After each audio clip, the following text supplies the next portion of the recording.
Alright, 6.3 measuring enthalpy changes. Enthalpy change को major करना कुछ खास रिएक्शंस के लिए हमारे पास खास टेक्निक से होता है। We going to start with the most basic of techniques, जिसे हम कैलोरीमेट्री कहते हैं। ठीक है, कैलोरीमेट्री के लिए हम एक सिंपल सा कैलोरीमीटर लेते हैं ना। कैलोरीमीटर्स जो होते हैं वो already specific type of reactions के लिए, फॉर एग्जांपल कंबस्शन के लिए, न्यूट्रलाइजेशन के लिए बने बनाए भी आते हैं। लेकिन हम लैब में क्या करते हैं कि हम लैब में इजीएस्ट ऑफ स्टफ पिक करते हैं। आपकी लैब में ये काम बड़ी आसानी से कर लिया जाता है, कैलोरीमीटर लैब के ही इंस्ट्रूमेंट से बन जाता है। हम एक पॉलीस्टाइरीन का ड्रिंकिंग कप लेते हैं, वो हम अंदर पुट करते हैं एक वैक्यूम फ्लास्क के। हम वो मेटल कैन के अंदर भी पिक कर सकते हैं।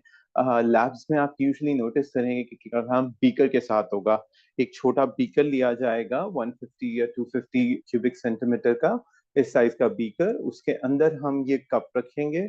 वो कप और बीकर ऑलमोस्ट एक ही साइज के होते हैं, क्योंकि 250 क्यूबिक सेंटीमीटर की अगर हम बात करें, ठीक है, 250 क्यूबिक सेंटीमीटर की बात करें तो वो हमारा ड्रिंकिंग साइज से कप या पोलीस्टाइरिन कप्स उस साइज में आते हैं, क्योंकि कॉमनली हमारे ड्रिंकिंग कप्स भी उसी साइज के ही होते हैं।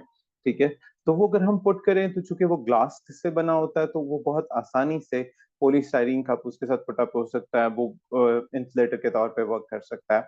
एक थर्मोमीटर लेंगे जिसकी रीडिंग 0.2 सेंटीमीटर तक आ सकती हो, डिग्री सेंटीग्रेड तक आ सकती हो, सॉरी, डिग्री सेंटीग्रेड तक आ सकती हो। ठीक है, अगर आप लेड बेस्ड कप लेंगे तो it would be very easy कि वो लेड, उसके ऊपर जो हमारे यहाँ कॉमन पॉलीस्टाइरिन कप्स जो होते हैं वो लेड बेस्ड होते हैं, लेड के ऊपर स्ट्रोक के लिए जो जगह होती है आप उसी जगह को यूज कर लें थर्मोमीटर को इंसर्ट करने के लिए। ठीक है, इस तरह आपके पास एक बहुत बेसिक सिंपल कैलोरीमीटर रेडी हो जाएगा। इसके अंदर फिर हम एक्सपेरिमेंट्स करते हैं। ठीक है, एक्सपेरिमेंट्स कैलोरीमीटर में जब हम करते हैं तो हम नोन अमाउंट्स ऑफ रिएक्टेंट्स लेते हैं और उनकी नोन वॉल्यूम्स लेते हैं, अगर हम लिक्विड की बात कर रहे हो। ठीक है, और हम मेजर करते हैं टेम्परेचर चेंज जो कि लिक्विड का कैलोरीमीटर के अंदर होता है। ठीक है, थर्मोमीटर एक्यूरेट होना चाहिए 0.1 या 0.2 डिग्री सेंटीग्रेड तक। ठीक है, कैलोरीमीटर रिलाई करता है इस फैक्ट पे कि हमारे पास एक सिंपल स्पेसिफिक हीट कैपेसिटी की या सी की डेफिनेशन जो हम फिजिक्स में बता रहे होते हैं, we use the same definition over here in chemistry, that 4.18 joules of energy are required to increase the temperature of 1 gram of water by 1 degree centigrade. ठीक है, एनर्जी रिक्वायर्ड जो होगी वो रेज करेगी टेम्परेचर 1 ग्राम ऑफ सब्सटेंस का 1 degree centigrade या 1 kelvin, since 4 degrees are taken as possible cumulative to one another, तो कोई प्रॉब्लम नहीं होता है। जो अगर डिग्री सेंटीग्रेड में जो राइज हो वो हम 1 केल्विन में भी कंसिडर कर सकते हैं। It's just that a conversion is required, और आई होप आपको वो कन्वर्जन ऑलरेडी करनी आती होगी, जो हम 273 ऐड या सब्ट्रैक्ट करते हैं from centigrade to kelvin and from kelvin back to centigrade respectively. ठीक है, तो हमारे पास वो स्पेसिफिक हीट कैपेसिटी सी की डेफिनेशन भी होती है, और एक्चुअली में भी ये प्रोसेस इसी तरह हो रहा होता है। तो आपके पास specific heat capacity water as per this definition 4.18 joules per gram पर डिग्री सेंटीग्रेड आ जाता है। ठीक है, तो हमारे पास उसके लिए इक्वेशन क्या बनती है, Q is equal to M C delta T, जहां पर Q हीट ट्रांसफर्ड होता है जूल्स के अंदर। रिमेंबर, ये हीट ट्रांसफर्ड है जूल्स में, ठीक, नॉट किलो जूल्स, राइट। और हमारे पास एम मैस ऑफ वाटर है ग्राम्स में, सी स्पेसिफिक हीट कैपेसिटी है इन जाउल्स पर ग्राम पर डिग्री सेंटीग्रेड, और डेल्टा टी टेम्परेचर चेंज है डिग्री सेंटीग्रेड में। ठीक, जब 1 क्यूबिक सेंटीमीटर वाटर वे करता है 1 ग्राम, क्योंकि वाटर की डेंसिटी भी हमारे पास इक्वल होती है 1 के, तो हमारे पास इसमें कन्वर्जन फैक्टर्स इन्वॉल्व नहीं होते। For most of the liquids there are conversion factors involve, since उनकी डेंसिटी इस तरह से नहीं इक्वल होती। ठीक है, वाटर अनलाइकली, उसमें 1 क्यूबिक सेंटीमीटर 1 ग्राम इक्वल होता, तो हमें प्रॉब्लम नहीं होता। जितना हमने volume of water cubic centimetre में लिया होता है उतना ही हम मैस ऑफ वाटर ग्राम्स में कंसिडर कर लेते हैं, हमें प्रॉब्लम नहीं होता। एक्वा सोल्यूशन एसिड्स के, अल्कलीज के या सॉल्ट्स के ज्यूम किए जाते हैं कि वो लार्जली वाटर है। तो अगर आपके पास लेट्स से किसी सॉल्ट का सोल्यूशन है या एसिड या अल्कली का सोल्यूशन है, तो it would be pretty easy, since you are going to assume that it's largely water, आप सिर्फ क्यूबिक सेंटीमीटर के सोल्यूशन को ग्राम्स में कन्वर्ट कर देते हैं in terms of mass, so that's very easy. Let's say आपके पास 50 क्यूबिक सेंटीमीटर का एक सोल्यूशन है NaCl का वाटर में। ठीक है, NaCl का एक्वा सोल्यूशन है। तो आप क्या करेंगे कि जब आपने उसकी m की वैल्यू लेनी होगी तो आप उसी 50 को 50 क्यूबिक सेंटीमीटर को 50 ग्राम्स में कन्वर्ट कर देंगे। तो यूं ये वाली कन्वर्जन इसमें बहुत आसान है। ठीक, सोल्यूशन की same specific same heat capacity रहती है जैसी वाटर की होती है। चूंकि हम इसे लार्जली वाटर एज्यूम कर रहे हैं, तो ना तो हमारे पास डेंसिटी में कोई चेंज आएगा, ना ही हमारे पास स्पेसिफिक हीट कैपेसिटी में कोई चेंज आएगा। वो भी 4.18 जाउल्स जो हमने ऊपर कंसिडर किया था, वो उसी ही तरतीब से रह जाएगा। ठीक, सो हमारे पास heat transferred for no number of moles of reactants के लिए कैलोरीमीटर में बड़े आराम से बताई जा सकती है, Q is equal to MC delta T। ठीक है, और डेल्टा टी भी बड़े आराम से हमें पता चल जाएगा। थर्मोमीटर हम यूज कर रहे हैं, इनिशियल फाइनल टेम्परेचर सब्ट्रैक्ट करके आंसर निकल आएगा। हम इसे स्केल अप करते हैं, अगर हमने enthalpy change per mole of defined reactant का प्रोडक्ट लेनी हो, तो हमारे पास delta H is equal to minus MC delta T होगा। ठीक है, इसका मतलब है rise in temperature positive sign आएगा। ठीक है, डेल्टा एच की वैल्यू नेगेटिव आ जाएगी एक्सोथर्मिक रिएक्शन के लिए। Fall in temperature negative sign में आएगा। ठीक है, और आपके पास value of delta H positive आ जाएगी एंडोथर्मिक रिएक्शन के लिए। ये जो नोट हमारे पास लिखा हुआ है, ये बात सही तरह से समझ में आती है? जी sir. Good good. So rise in temperature पे जब हम फाइनल माइनस इनिशियल करेंगे, तो चूंकि वो राइज हुआ होता है तो आंसर पॉजिटिव में आता है। ठीक है, अब जब हम पॉजिटिव वैल्यू यहाँ पे पुट करेंगे, तो ओवरऑल हमारे पास नेगेटिव ही आंसर आ जाएगा। वो एक्सोथर्मिक रिएक्शन होगा। ऑफ कोर्स एक्सोथर्मिक रिएक्शन में सिस्टम और सराउंडिंग्स में टेम्परेचर इंक्रीज हो जाते हैं। अगर आप इस तरह के क्लोज सिस्टम की बात करते हैं ना, तो चूंकि आपने इसे लिड से बंद किया हुआ है, एक्सोथर्मिक रिएक्शन में हीट बाहर नहीं जा सकेगी। इसी वाटर का इसी सिस्टम का टेम्परेचर बढ़ा देगी। तो अगर आपने लेट्स से इनिशियली स्टार्ट किया था 10 डिग्री सेंटीग्रेड से, लेट्स से, ठीक है, और आपके पास फाइनल आंसर आया 15 डिग्री सेंटीग्रेड, तो जब आप माइनस करेंगे तो आपके पास डेल्टा टी की value 15 minus 10 is equal to 5 degree centigrade आ जाएगी। तो राइज इन टेम्परेचर के लिए टेम्परेचर वैल्यू पॉजिटिव में आती है। डेल्टा एच की वैल्यू चूंकि माइनस MC डेल्टा टी है, ठीक है, तो ये नेगेटिव साइन की वजह से ओवरऑल आंसर यहाँ पे नेगेटिव आ जाएगा। ठीक है, सो एक्सोथर्मिक के लिए हम ये कहते हैं कि उसका आंसर आता है नेगेटिव में। अगर आप यूं प्रॉपरली पूरा वर्कआउट करेंगे एंडोथर्मिक के लिए, यू वुड नो कि एंडोथर्मिक के लिए हमारे पास डेल्टा टी का आंसर नेगेटिव में आता है, और डेल्टा एच का आंसर हमारे पास ऑटोमेटिकली माइनस माइनस प्लस हो जाता है, तो पॉजिटिव में आ जाता है। So this is what was written over there. If you consider a simple case, ठीक है, तो आप इस बात को फिगर आउट कर सकते हैं। Why did I do this? ये मैंने इसलिए किया है कि एग्जाम में आप कितना ही stuck क्यों ना हो, come up with an example and solve the cases or lines like this. बहुत मर्तबा सिनेरियो बेस्ड क्वेश्चंस आते हैं ए लेवल्स में। If that happens, you need to come up with two examples. एक ऐसी एग्जांपल सोचें जिसमें फाइनल जो है वो बिगर वैल्यू हो, ठीक है, और माइनस करके हम इनिशियल करें तो इनिशियल स्मॉलर वैल्यू हो। फिर आपके पास टी का आंसर क्या आएगा और डेल्टा एच क्या हो जाएगा ऑटोमेटिकली, या आपके पास फाइनल स्मॉलर वैल्यू हो, इनिशियल बिगर वैल्यू हो, फिर टी का आंसर किस साइन में आएगा, और ऑफ कोर्स डेल्टा एच फिर कैसे हो जाएगा। अगर आप दोनों सिनेरियोज एग्जाम में बैठकर उसी वक्त सोच सकते हैं, you can of course follow on with the question. ठीक है, कंफ्यूज नहीं होना है। गिविंग योरसेल्फ एग्जांपल्स और task to solve the questions, puzzling portions or questions analyzing parts can be a really good idea to get to the right answer of a question, right? इसलिए ये किया। Okay, so energy least calorimetric experiments में हमारे पास एक known number of moles of specific reactant के लिए Q is equal to this और delta H is equal to this आ जाता है। अगर हम 1 मोल ऑफ स्टेटेड प्रोडक्ट और रिएक्टेंट के लिए करें, तो हम इसे यूं यूज कर रहे होंगे। नेगेटिव साइन शो करता है कि रिएक्शन एक्सोथर्मिक है। अब इसी को यूज करते हुए हमने तो सिर्फ एक बात कही थी, अगर हमें न्यूट्रलाइजेशन का एक्सपेरिमेंट करना हो तो वो कैसे होगा। ठीक है, सेफ्टी, ये एक्सपेरिमेंट सिर्फ और सिर्फ आप प्रेजेंस ऑफ टीचर में करेंगे, जब आप सारे सेफ्टी एस्पेक्ट्स को ऑलरेडी एक्सप्लेन कर चुके होंगे। सेफ्टी एस्पेक्ट्स में हमारे पास सारे safety parts of the instrument आते हैं। कहाँ पर आपको गॉगल्स यूज करने चाहिए, आपको ग्लव्स यूज करने चाहिए, आपको लैब कोट्स इस्तेमाल करने चाहिए। ठीक है, तो इन्हें सेफ्टी एस्पेक्ट्स कहते हैं। सेफ्टी एस्पेक्ट्स इंपॉर्टेंट होते हैं स्पेसिफिकली जब आप किसी भी हार्मफुल एसिड अल्कली के साथ डील कर रहे होते हैं। कॉन्सेंट्रेटेड अमाउंट के लिए डिफरेंट सेफ्टी एस्पेक्ट्स हैं। डाइल्यूट अमाउंट्स के लिए डिफरेंट सेफ्टी एस्पेक्ट्स हैं। तो चूंकि ए लेवल में हम डायरेक्ट ऑन एक्सपेरिमेंट्स कर रहे होते हैं और एटीपी वाला कॉन्सेप्ट नहीं है, लैब से दूर रहने का कोई कॉन्सेप्ट नहीं है, तो फिर टीचर्स को शुरू में ही सेफ्टी कॉन्सेप्ट्स बताने होते हैं ताकि student on the day of experiment, on the day of paper 3 वो फॉलो करें। बिकॉज जो एग्जामिनर होता है वो सिर्फ ये नहीं चेक कर रहा होता कि आपने अपने एक्सपेरिमेंट का आंसर ठीक निकाला है, उसमें एक्यूरेसी या प्रिसिशन है या नहीं है, बल्कि ये भी चेक कर रहा होता है कि do you actually know how to carry out the experiment, do you know how to keep yourself safe at that time. ठीक है, वो सिर्फ आपके आंसर्स नहीं देख रहा होता, वो आपकी वर्किंग, आपकी हैंडलिंग, ये चीज भी चेक कर रहा होता है। तो बेसिक सेफ्टी को किस तरह से आपने मद्देनजर रखना होता है ये टीचर भी बताता है, और इसीलिए ये चीज आपको स्टार्ट में बुक में हर जगह पर लिखी हुई मिलेगी। ठीक है, so that you don't lose your marks being unsafe during the experiment. No matter how important or how unimportant this step may seem to you, it does not matter. बच्चे तो किसी भी चीज को important unimportant कर लेते हैं। It's about science, how science takes it as important or unimportant actually. ठीक।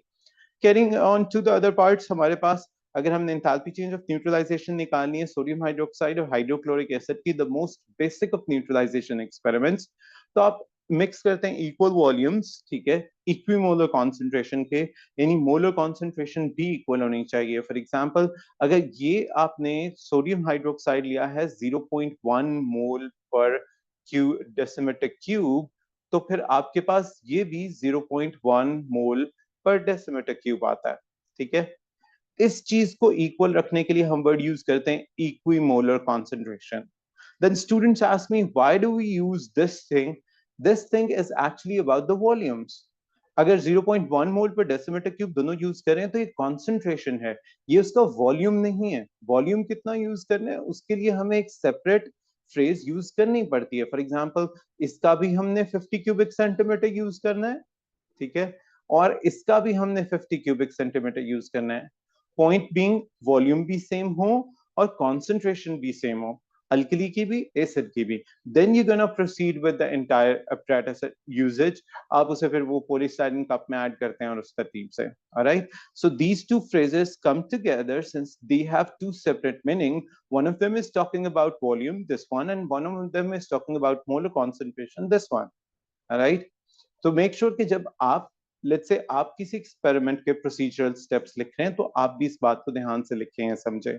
ठीक है, मोस्ट ऑफ द टाइम आप प्रोसीजरल स्टेप्स की इतना ज्यादा लिखने वाला हिसाब नहीं होता, लेकिन अगर कोई प्रोसीजर स्टेप्स दिए हो तो उन्हें समझना जरूर होता है।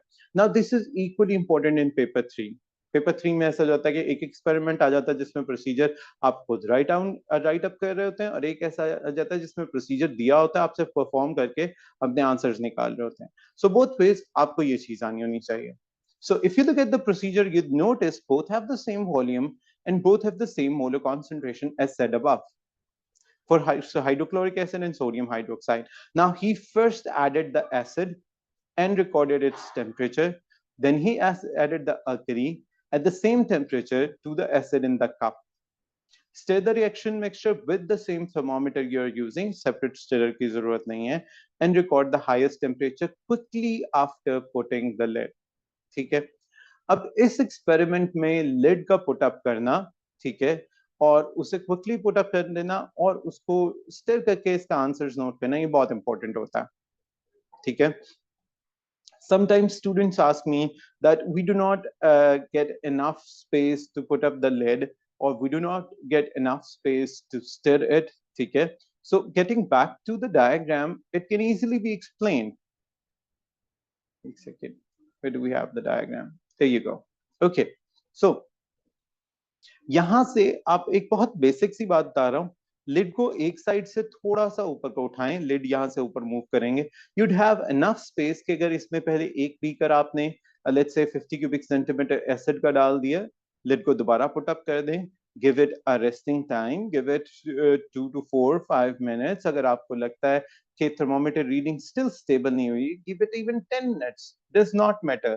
जब तक आपकी थर्मोमीटर रीडिंग स्टेबल ना हो जाए, आप अपनी इनिशियल या फर्स्ट रीडिंग नोट नहीं करेंगे। इनिशियल रीडिंग या फर्स्ट रीडिंग में उस रीडिंग को कह रहा हूं जो हमने तब नोट किया जब हमने सिर्फ और सिर्फ एसिड पुट अप किया हुआ है।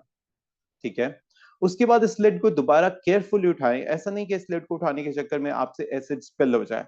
If you lose the acid, you cannot continue the experiment. If it's not all 50 cubic centimeter, there is no point in continuing with the experiment. We better suggest that you take the acid away, uh, uh, use a new cup, or it's better to always use a new dry cup. और फिर उसमें दोबारा acid पोर करें, फिर initial reading लें, and it's easier to say start up from scratch, all right, with a dry cup. तो आप उसे दोबारा एसिड के बाद फिर उसे स्लाइटली टिल्ट करें, आपकी मर्तबा हल्की स्पीड से पुट अप करें, इसे पुट बैक कर दें, दोबारा फौरन लिड उसके ऊपर दे दें और फिर थर्मामीटर हिलवाएं. Now you would notice you will have a small hole over here. You won't have a big hole to rotate the thermometer with all the way around. इसी सूरत में क्या करते हैं, इसे टिप से पकड़ के सिर्फ टिप को वाइब्रेट करते हैं, little to the left and a little to the right. ये ऑटोमेटिकली ये वाला पोर्शन इस तरफ और इस तरफ वाइब्रेट करना शुरू हो जाएगा और उससे स्टीयरिंग हो जाएगी. एक विगरस किस्म की steering all the way in circular motion शायद पॉसिबल ना हो, तो उसे करने की कोशिश भी ना करें. ठीक है ना. लैब में अकल बहुत मैटर करती है.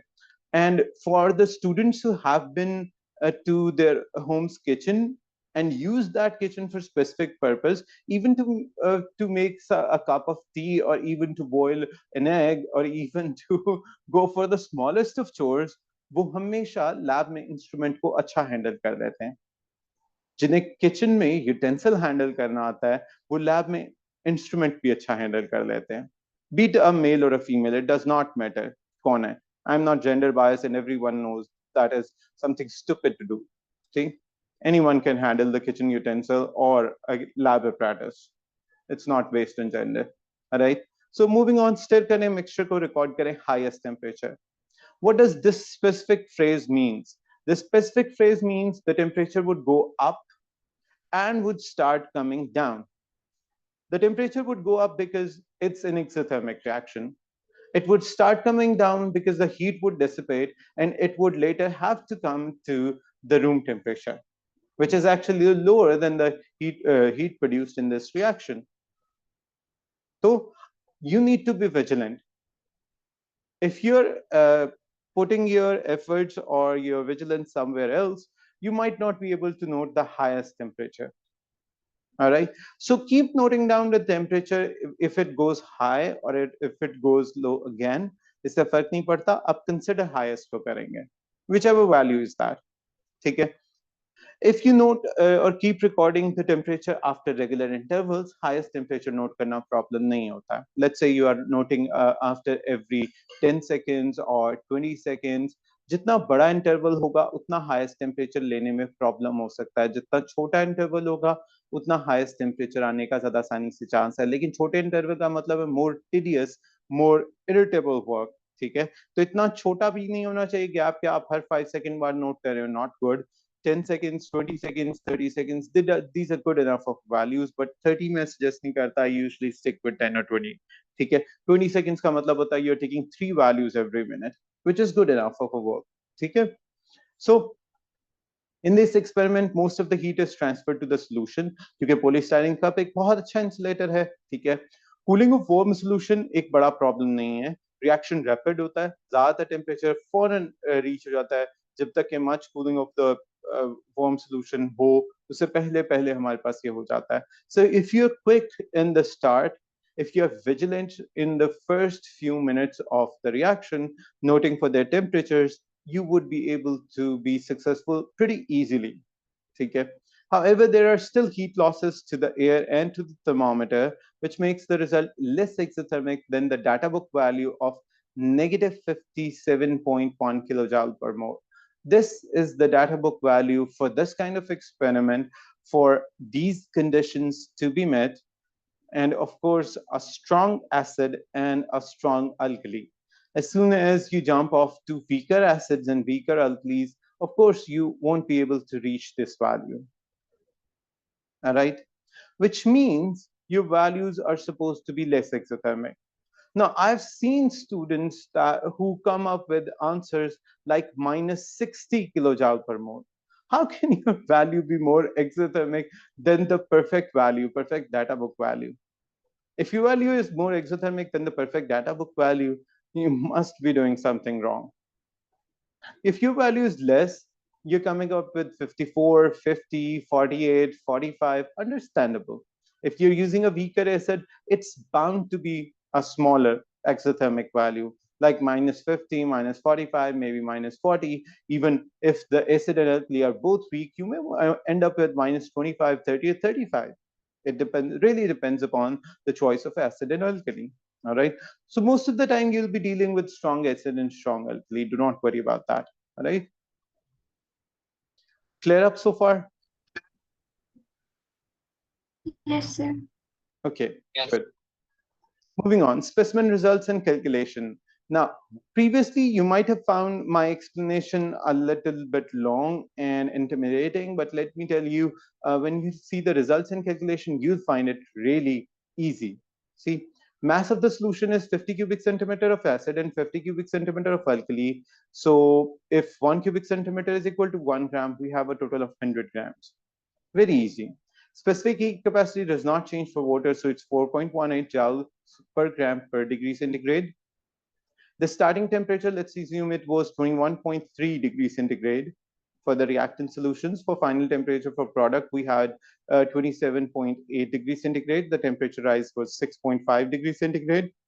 Remember, the temperature rise in degree centigrade and degree Kelvin will remain the same. So it does not matter about the units. Use the relationship Q is equal to MC delta T. So we now multiply all of these values. It comes out to be 2717 joules. All right. Now, at the start, the reaction mixture contained 50 cubic centimeter of 1 mole per decimeter cube hydrochloric acid and the same amount and concentration of sodium hydroxide. The number of moles of each and of the water formed is calculated using this concentration formula. I hope you're familiar with that. The concentration is equal to moles over volume. So moles is equal to concentration into volume. And of course, if you need to convert that volume from cubic centimeter and decimeter cube conversions, you got to divide all of this by 1,000. Do you understand this part of the equation, the left of the equation alone? Yes, sir. Uh, okay, let me explain that too.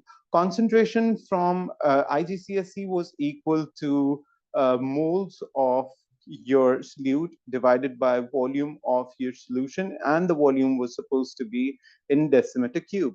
If the volume is not decimeter cube, let's say if the volume is centimeter cube, then there is supposed to be 1,000 factor on top. Now, if you're going to rearrange the whole thing, of course, it would become concentration multiplied by the volume, which has been considered in cubic centimeter instead of decimeter cube, over 1,000 equal to moles of solute. So it's pretty easy. We just rearrange the equation, and you'll find the same thing over here, right? He just wrote the number of moles stuff over here and not over here, which I did over here. All right. So I think this is pretty easy. Let's put up the values. Our concentration was 1 mole per decimeter cube. We have the value written over here. Our volume was 50 cubic centimeter. Divide them by 1,000. You get this many moles of acid and alkali. Actually, both of them were this many moles. So 2717 joules of energy was released by this many moles of acid. What if we used exactly 1 mole of acid, or forming 1 mole of water? What would have been the energy released? So let's find that out. It's pretty easy. Divide the energy by this value. This is delta H naught newt, and that comes out to be 54,340 joules per mole. Now, since we were talking about negative 57 kilojoules, you need to convert your joules value into kilojoules value. Divide that by 1,000, and this comes out to be 54.34 kilojoules per mole. He only used negative 54. That's good enough. Two significant figures are fine. You may use three significant figures. It's entirely up to you. But don't go any more than three significant figures. You don't need to.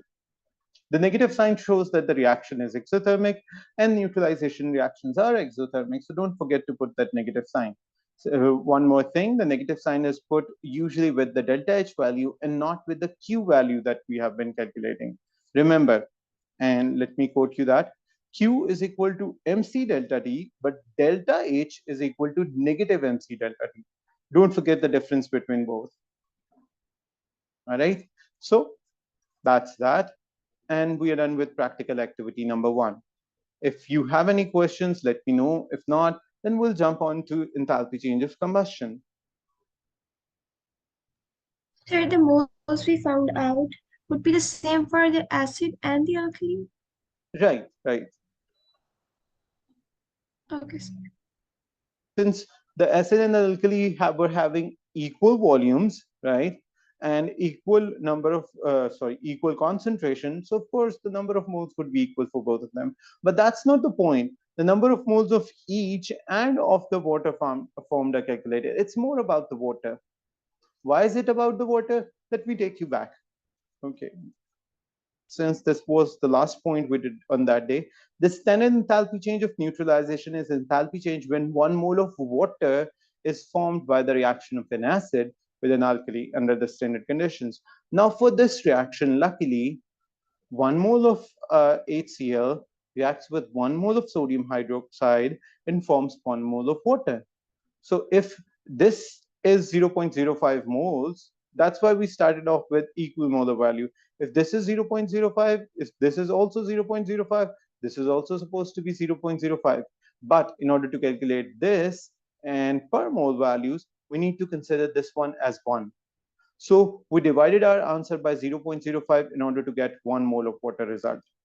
And that's what our target was. Our target wasn't to calculate the 1 mole of acid or 1 mole of alkali, it was actually 1 mole of water. And that's why this is specifically written over here. Make sense? That's why we Yes, divided sir. 2717 by 0.05 on the next page. There you go, in the very first line. Any other questions? Okay, sir. No, sir. Okay. So moving on to our next practical activity, 6.2. I'm teaching you these practical activities in terms for paper 1 or paper 2 or even some points for paper 3. Hope that helps you with paper 3. Since most of the paper 3 has to be done in lab, these are just explanations that I can do to help you with the lab a little bit, not enough of it. Okay. So in our practical activity 6.2, what we are supposed to do is to find the enthalpy change of combustion for propane 1-ol. Now remember, it's 1-ol because we have an isomer like propane 2-ol that also exists. Since the both combustion values can be different, so we are specifically quoting the isomer we are using, right? Again, safety aspects are to be met before you carry out any experiment. And every time you're going to come up with a past paper question from paper 3, you'd see that the safety aspects are also written over there for the student to carry out. So make sure you go with your question paper and you go with all the safety aspects that they discuss in the question paper. All right.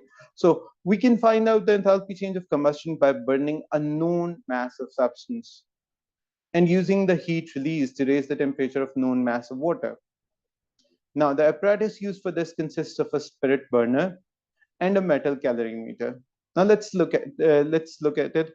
It also was a part of IGCSE. Back in IGCSE, they discussed the diagram. They never discussed the working, but they did discuss the diagram. We're going to do the same to begin with. Now we have a clamp, and in that clamp we have a metal calorimeter. It's usually made out of metal and not with glass.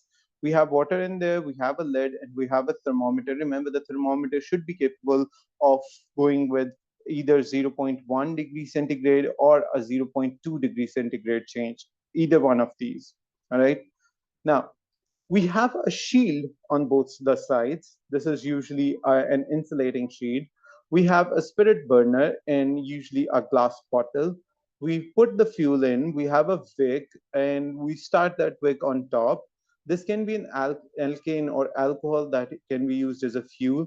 And again, we have a cap for a burner, right?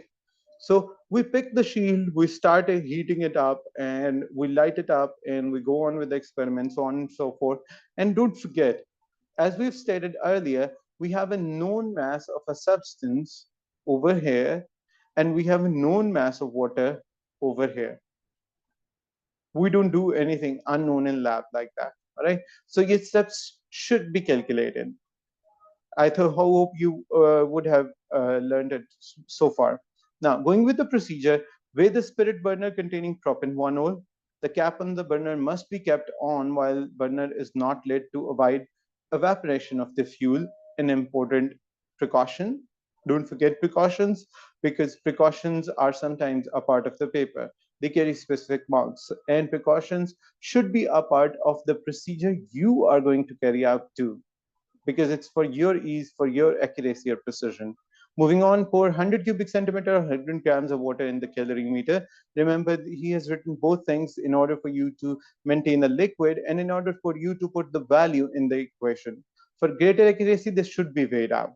Now, stir the water and record its temperature with the thermometer reading to at least the nearest 0.1 degree centigrade. As I stated earlier, place the spirit burner. Now, this is the initial reading. Place the spirit burner beneath the calorimeter, move the cap, light the wick. The length of the wick should have been previously adjusted so that the material of the wick does not burn and the flame just touches the bottom of the calorimeter. Now, this is an important point. The flame should be just touching the bottom of the calorimeter. The flame shouldn't be like this. The flame should is like this over the calorimeter. No, that's not right. This is the hottest part. The peak of the flame is the hottest part of the flame, and it should be just touching the beaker, the bottom of the beaker. That's the best way to heat anything up. That's also the quickest way to heat anything up. So going with that, it would be a fair comparison. It would be the best way. Also, it would be the quickest way. So you won't have to wait for long. All right. So moving on, keep stirring the water with the thermometer until there is a temperature rise of about 10 degrees centigrade. Record this temperature. Remove the spirit burner, place the cap on it, and reweigh it. You may also reweigh the water in the calorimeter. That's entirely up to you. That's for accuracy. That is not exactly required, but you can do it if you want to. Now, the few things that we need to know are the mass of fuel burned. Of course, you have weighed the calorimeter, weighed the spirit lamp in the start and reweighed it after, so it should be easier. The temperature rise of water, of course, you're going to subtract the initial value of the out of the final value. The mass of water that we weighed in the start, you may wait at the end, but it's good to just wait at the wait at both times. You may take an average, all right, if there is a big change. Usually there isn't much change. Now, the relative molecular mass of the fuel propan-1-ol, you should know that too, all right? We know that from, of course, the formula. And I think from here, you can easily calculate it. Prop means 3 carbon atoms, O means there is an OH group attached to it. So it should be easier for you to calculate the molecular mass, all right? So specimen results, let's say the mass of water was 100 grams, the mass of spirit burner at start was 86.27, at the end was 86.06. Remember, these changes would be in decimals. You won't be able to burn a lot of it. Okay. So the mass of propan-1-ol burnt is only 0.21 grams. Initial temperature of water is 20.2 degrees centigrade. Final temperature of water is around 10 degrees centigrade. This isn't exactly 10 degrees centigrade, but around it, which gives you the idea that your experiment may not be exactly accurate to 10. So if it's anything around 10, that's fine with it. Okay, so 30.9, which gives you the temperature change around 10.7 degrees centigrade. Use Q is equal to MC delta T. Put up the values, find it out. Energy released by burning 0.21 grams of propanol is this much. Mass of 1 mole of propanol is 60 grams. So for 60 grams, the energy released should be this much. All right. So he has performed it directly. If you want to do it in for the number of moles and then divide by, that's fine.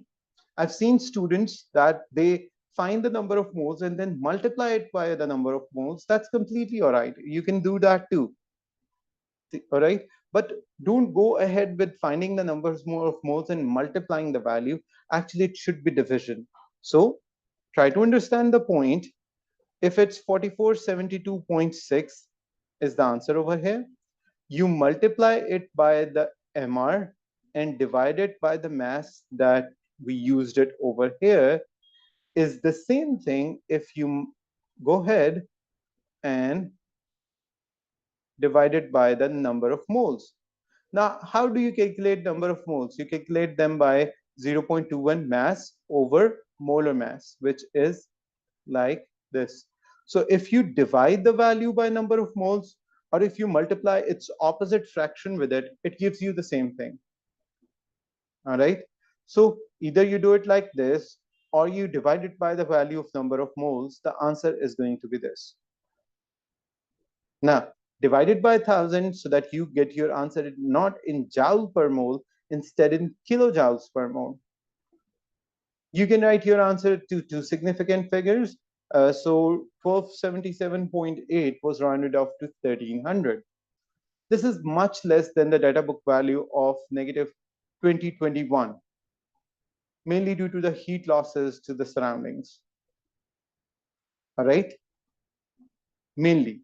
That's not the sole reason, but that's one of the biggest reasons. Heat dissipate quickly. Clear enough? Yes, sir. Now, in order to avoid this main reason, what we ask from students is that you pick up the shield. Where did the diagram go? That you pick up a little bit of one side of the shield, light it up, quickly put the shield away, and the shield should be as close to this as possible. Sir, could you repeat? I couldn't hear you. Yeah, I'm going to repeat. Okay, so pick one side of the shield, not both the sides. Let's say you pick this shield up like this much, and then you light it up and quickly put back the shield. And shield should be as close to this as possible. If there is too much distance between this and shield, the heat losses would be again bigger. More the distance between the shield and this whole system, more would be the heat dissipation or the losses. All right. So keep the shields as close as possible so that all of the heat is used to heat up water instead of the heat dissipated to surroundings as a loss. Make sense? Yes, sir. Okay. So these are the values. And remember, it's actually more exothermic according to the data book value and less exothermic when you are going to perform it. Again, your experiment cannot be more exothermic than almost close to perfection experiment of the data book. All right. I also tend to ask my students that you should be away from any kind of thrusts of air, be it a fan, be it an air conditioner, while performing this experiment.